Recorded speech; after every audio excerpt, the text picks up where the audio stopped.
Hi, I'm Emma.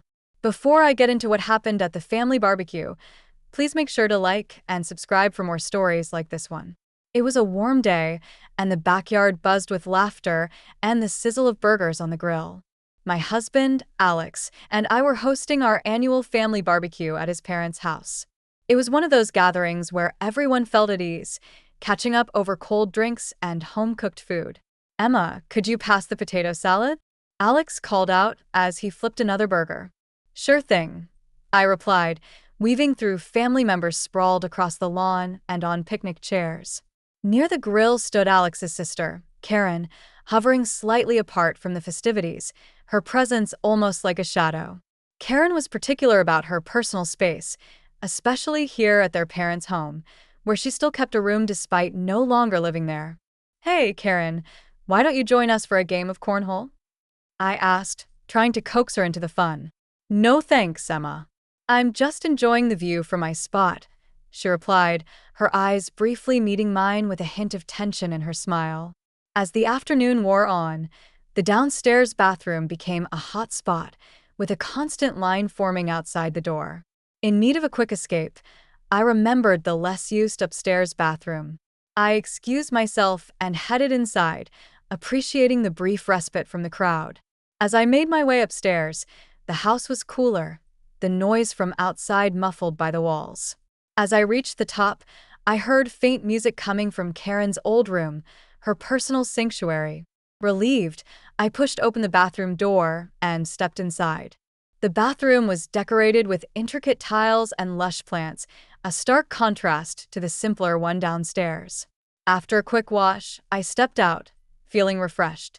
Suddenly, Karen appeared at the end of the hallway, her face contorted with anger. Emma, what the hell do you think you're doing? She snapped.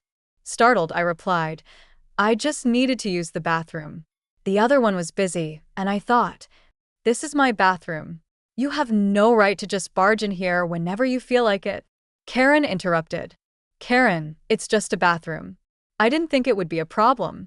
I'm sorry if I upset you, I said, trying to calm her. Her eyes narrowed, her voice icy. You should have waited downstairs. You know how I feel about my space. Trying to keep the peace, I responded softly. I understand, Karen, but it was urgent. I didn't mean to invade your space. Her reaction was swift and shocking, a push that sent me stumbling backward. My feet lost their grip, and the world tilted as I fell back toward the stairs.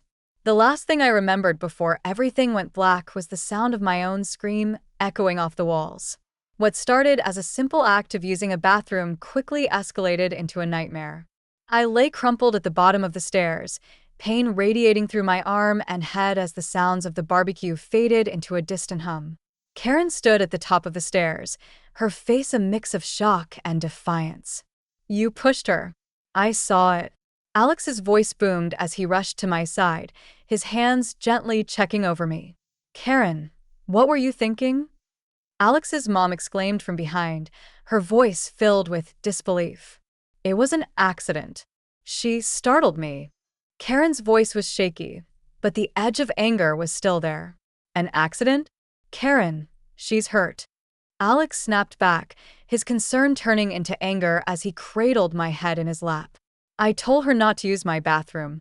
She never listens, Karen retorted, her justification falling flat among the gathering crowd. Enough, Karen. This isn't about a bathroom. Emma could be seriously injured, Alex's dad said sternly as he dialed for an ambulance. Groaning, I tried to sit up, but the pain in my arms surged, and I cried out. It's broken, I think, I managed to whisper amidst the chaos. Why would you do this, Karen? Alex's aunt, who had come outside to see what the commotion was about, asked in a tone of utter confusion and dismay. I want my space to be respected, Karen murmured, more to herself than to anyone else, as if trying to justify her actions internally. The sound of sirens approached, breaking the tense silence that had fallen over the backyard. Paramedics rushed in, stabilizing my arm and preparing me for the hospital. Alex stayed by my side, his hand squeezing mine, a silent promise of support. As I was wheeled away, I caught a glimpse of Karen, isolated by her actions, as family members gathered in small clusters, discussing what had just transpired. Their faces were etched with anger, shock, and disappointment. "This can't just be brushed under the rug," Alex whispered to his father, his voice filled with a resolve that told me this incident would forever alter our family dynamics. The last thing I saw before the ambulance doors closed was Karen's conflicted face watching me leave and Alex's reassuring glance, letting me know that, no matter what, we were in this together. The sterile smell of the hospital mingled with the dull ache in my arm as I lay in the bed, my head still spinning from the fall and the medication. Alex hovered nearby, his face a mixture of worry and anger. "I can't believe Karen would go this far. It's insane," he muttered, pacing back and forth. "Alex, have you spoken to your parents? What's everyone saying?" My voice was weak, but I needed to know. "Some are saying it's just a big misunderstanding, that Karen didn't mean it. But how can anyone justify pushing someone down the stairs?" His voice cracked with frustration. "I know it's hard. She's your sister. But, Alex, she hurt me badly," I said, trying to sit up, wincing as pain shot through my arm. Alex rushed over, gently pushing me back onto the pillows. "I know. I'm so sorry, Emma. I can't wrap my head around it." Just then, my phone buzzed with a message from Alex's cousin, Jenny. "Emma, we're all shocked. Some of the family are siding with Karen, saying you provoked her by not respecting her boundaries." Reading it aloud, I felt a surge of frustration. Provoked? By using a bathroom? That's absurd. "I don't care what they say. I'm with you. This isn't something we can just sweep under the carpet," Alex assured me, squeezing my hand. The door opened, and Dr. Martin walked in, his expression serious. "How are we feeling, Emma? We've got your x-rays back. You have a clean break in your forearm, but thankfully no serious head injuries. We're setting you up for a cast, and you'll need plenty of rest." "Thank you, doctor. Do you know when I can go home?" I asked, eager to leave the hospital despite everything. "Tomorrow, if everything looks good overnight. We want to make sure there are no complications from the concussion." As Dr. Martin left, Alex sat down next to me, his eyes soft. "We need to decide what we're going to do about Karen. This can't go on." "Alex, this isn't just about me anymore. It's about ensuring this doesn't happen to someone else. She needs help, real help," I replied, feeling the weight of the situation more than ever. "You're right. I'll talk to my parents again. This isn't just a family squabble. It's serious." As night fell, the soft beeping of the hospital machines kept me company, my thoughts racing about the future. Tomorrow I would go home, but the real healing was just beginning for my body and our family. Back at home, the living room was tense, the usual chatter replaced by a heavy silence as we gathered for the family meeting Alex had arranged. He was determined to address what had happened. Every seat was filled, and everyone's eyes occasionally darted towards the empty chair saved for Karen. When she finally walked in, the room's temperature seemed to drop, her presence sending ripples of discomfort across the room. "You didn't need to call everyone like this, Alex," Karen muttered, avoiding eye contact as she took her seat. "We're here because what you did to Emma is unacceptable, Karen. You hurt her badly, and we need to talk about it," Alex said firmly, his usual easygoing nature gone. "Karen, why did you push Emma?" Grandma asked, her voice trembling slightly, not wanting to believe what had occurred. "It was an accident. I've told everyone 1,000 times." She invaded my space, and I reacted. "That's it." Karen's tone was defensive, her arms crossed. "That's not it, Karen. You could have seriously injured Emma, or worse," I said, feeling the strength of my conviction despite my physical weakness. "A bathroom isn't worth someone's safety. How can you justify hurting method, system, someone over something so trivial?" Uncle Joe chimed in, his brow furrowed in confusion. Karen shifted uncomfortably. "I told her before about using my things. She never listens." "I didn't know using a bathroom would lead to me being hospitalized," I replied, my voice firm. "Karen, we need to feel safe around each other. If we can't, then what kind of family are we?" My voice grew stronger, bolstered by the nods of agreement around the room. It's about respect, Karen, Alex added. What if something worse had happened? Would you still justify it as protecting your personal space? Karen looked around, her usual bravado diminishing as she met the eyes of the family. None of them were on her side. I didn't think it was that serious. It is serious. It's about more than just a bathroom. It's about how we treat each other, about understanding and respecting boundaries that matter. I continued, my gaze steady on her. You all are making this a bigger deal than it needs to be. Karen stood up abruptly, her chair clattering back. This is exactly the problem, Karen. Even now, you're not taking responsibility for your actions. Alex's disappointment was palpable.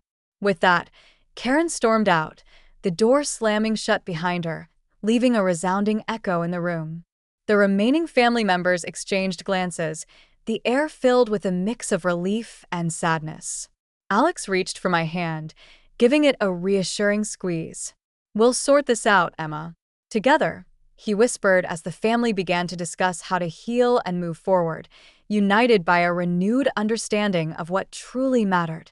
Weeks passed, and my recovery progressed steadily. Alex was by my side every step of the way, his support unwavering.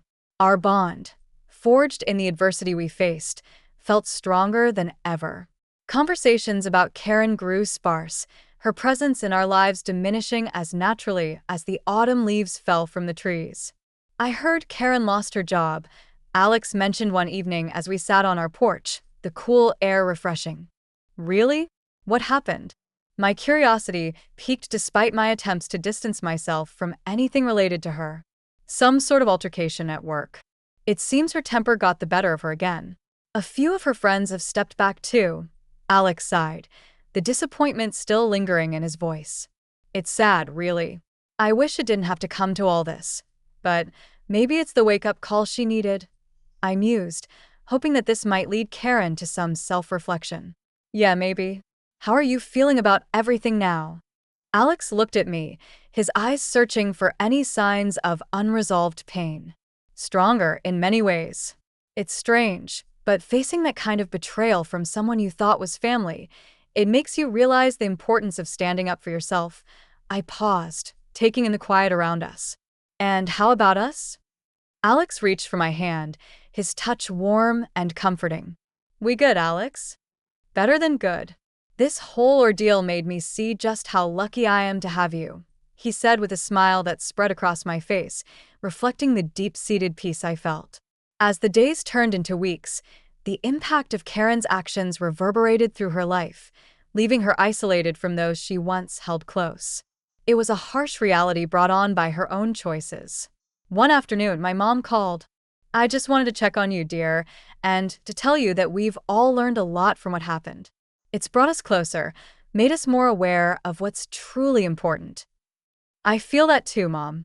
It's been a tough lesson, but a necessary one, I replied, the conviction in my voice stronger than ever.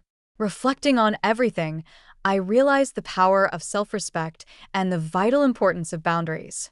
What happened with Karen was a test of my resolve, but it also showcased the resilience not just of an individual, but of a family willing to confront and address toxic behavior.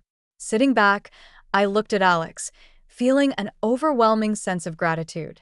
Life would move forward, and while the scars remained, they were a testament to a battle fought and won against toxicity, ensuring a safer, happier existence for both of us. As I turned my gaze back to the sunset, I knew this wasn't just the end of a painful chapter, but the beginning of something new, something better, forged from the lessons of the past. Now that the story has reached its conclusion, I'd love to hear your thoughts. What do you think about setting personal boundaries within a family? Is there a point where enforcing these boundaries can go too far, or should personal space always be respected, no matter the context? I'm really interested in hearing your opinions, so please share your thoughts in the comments below. If you enjoyed this video and want to see more content like this, don't forget to like and subscribe to the channel.